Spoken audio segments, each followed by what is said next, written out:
Simpático, yo también toco suavemente la cuarta pared. La propuesta. Ah, simpático. También toco suavemente la cuarta pared. La propuesta.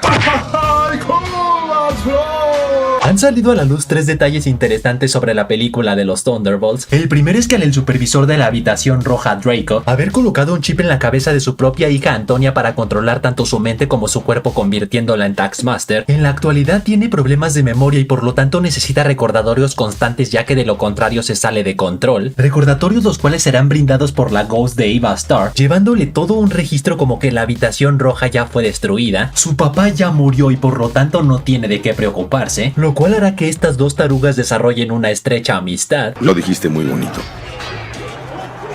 Amistad la cual al parecer no durará mucho, ya que Taskmaster es el único personaje que no aparece en las escenas de los trailers que están ambientadas después de la batalla en el búnker, por lo que todo indica que Toñita será asesinada por Sentry por el bien del UCM. Mamá.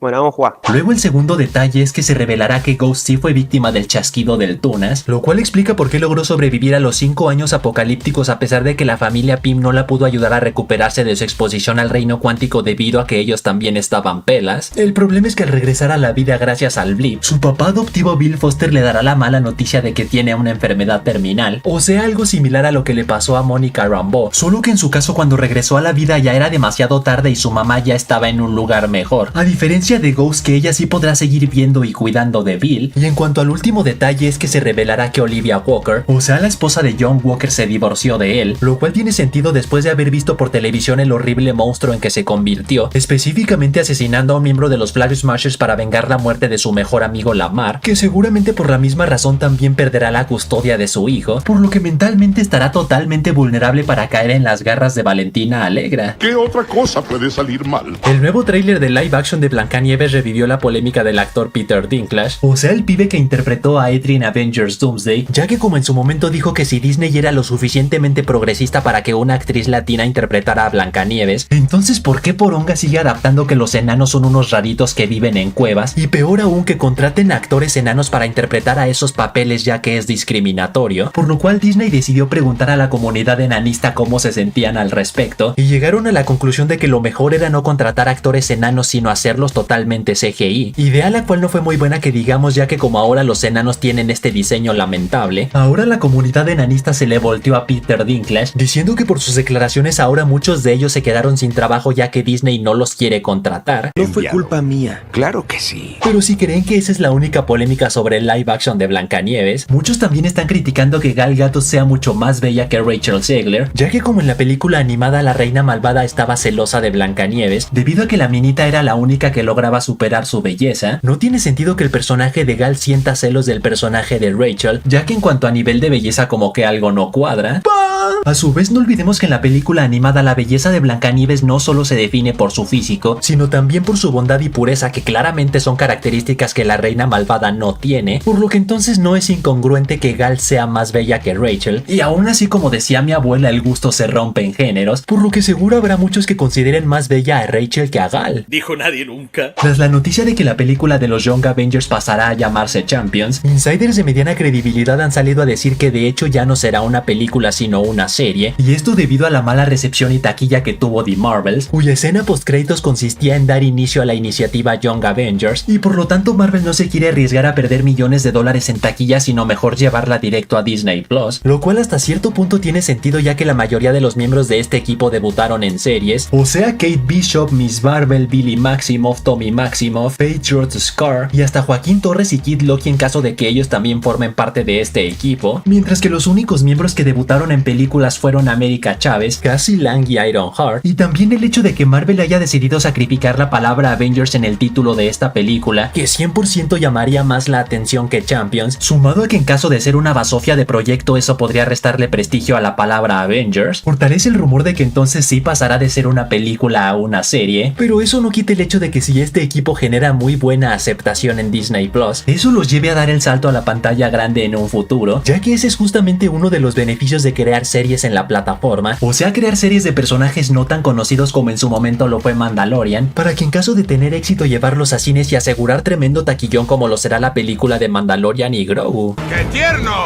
Y ahora sí, la noticia estelar. Han salido a la luz 3 noticiones sobre la película del Venoso. La primera es que terminó su carrera en cines con 469 millones de dólares en taquilla a nivel mundial, lo cual por un lado es una mala noticia ya que es la película que menos dinero recaudó de toda la trilogía, siendo prácticamente la mitad de los 856 millones que generó Venom 1 y ligeramente menos que los 506 que generó Venom 2 Let There Be Carnage, pero por otro lado es una excelente noticia ya que al haber tenido un presupuesto de tan solo 120 millones de dólares, significa que no solo es rentable para Sony Pictures sino todo un éxito, ya que prácticamente cuadriplicó su presupuesto a diferencia de las últimas películas de su universo arácnido Morbius y Madame Web, e incluso hasta podría compensar el inminente fracaso que según expertos sufrirá Kraven el Cazador. Acabamos de salvar al mundo. Gracias, sería lindo. Gracias. De nada.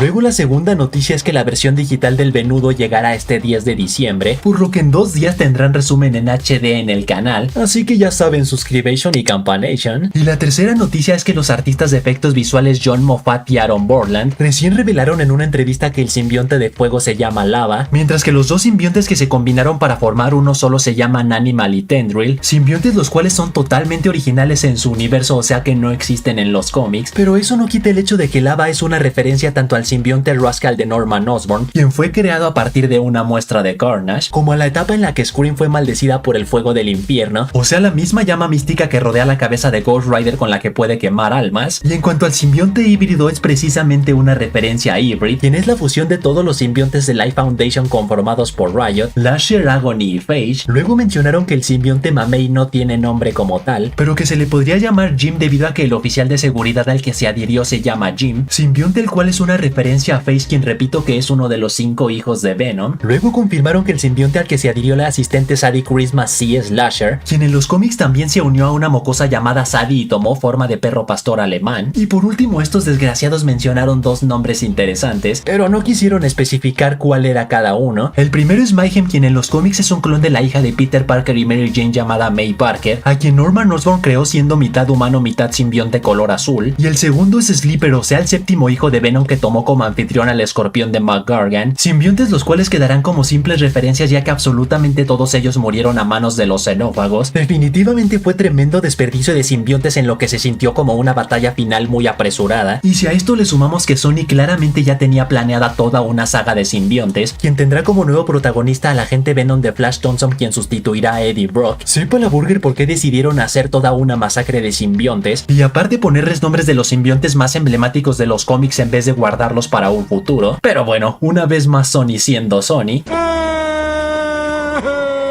Aunque eso sí, estos artistas no mencionaron absolutamente nada sobre el simbionte del oficial Patrick Mulligan, quien en un diálogo especificaron que el simbionte que se adhirió a él al final de Venom 2 lo abandonó debido a que creyó que estaba muerto, por lo cual la doctora Payne no dudó ni un segundo en otorgarle un nuevo simbionte para salvarle la vida y de esa manera poder sacar la información. Y como todo indica que el simbionte que lo abandonó era Toxin, ya que en los cómics es hijo de Carnage y por lo tanto nieto de Venom, significa que Toxin está libre por las calles buscando a un nuevo anfitrión, por lo que tanto él como agente Venom, como mi simbionte favorito de esta película Agony, podrían ser la cara del universo simbionte de Sony Pictures. Mejor hubiéramos ido a ver Morbius. Sí, así que hasta ahí, chavales, hasta ahí. Tú pon en los comentarios cuál es tu simbionte favorito de Venom 3. Y recuerden que pueden seguirme en TikTok, donde publico noticias y tarugada y media. Y saludos para Jesús Enrique, Señor Jordan, Karen Shinoda, Sir John, Guamán Rodríguez, Samuel Flores, Hugo68 que dice: Killer, si me saludas dejaré que le des matatena a mi prima.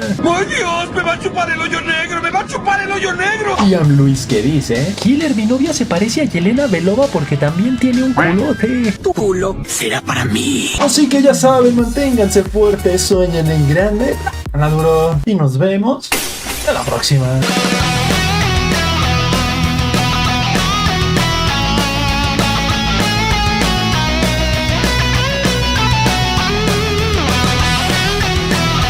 Y si al final de tu comentario pones un emoji de sándwich, te daré corazón.